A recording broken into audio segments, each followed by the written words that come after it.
જોયું કે કોઈ પણ ધ્વનિ હોય એના પ્રસરણ માટે હવાના માધ્યમની જરૂર પડે છે.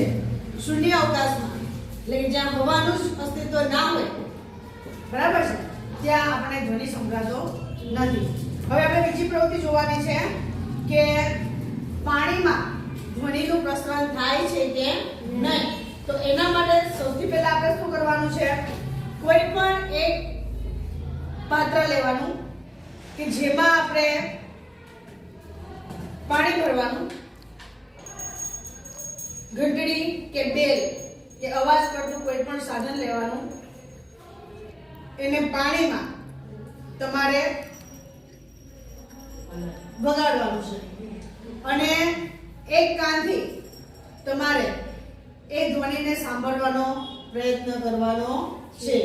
તમારે જોવાનું કે શું તમને ધ્વનિ સંભળાય છે કે નહીં. સૌથી પહેલા આપણે એનો અવાજ સાંભળીએ, બરાબર, પછી પાણીમાં એનો અવાજ સાંભળવાનો, બરાબર છે, અને એનું અવલોકન તમારે કરવાનું છે, બરાબર છે. કોણ આવશે? અલ્પેશ. પાણીમાં રાખવાનું, ઘંટડી વગાડવાની અને એક કાનથી એને સાંભળવાનો પ્રયત્ન કરવાનો.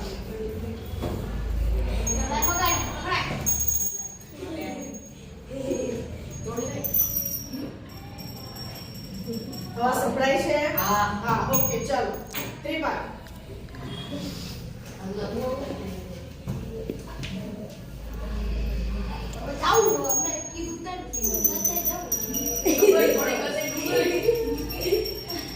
ભૂમિકા.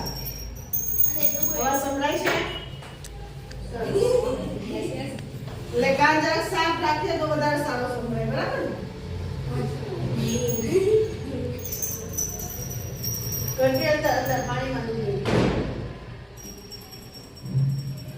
ઓકે, સરસ. પ્રિયા.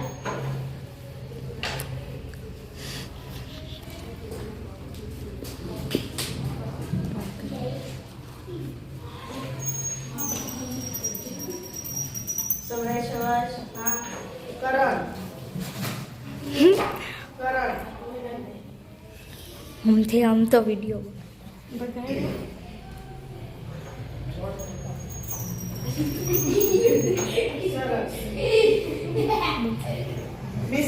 પાણીમાં ધ્વનિનું પ્રસરણ થાય છે.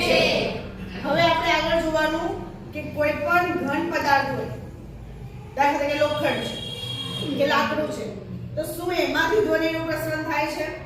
બરાબર, એ આપણે હવે પછી પ્રવૃત્તિ કરીશું.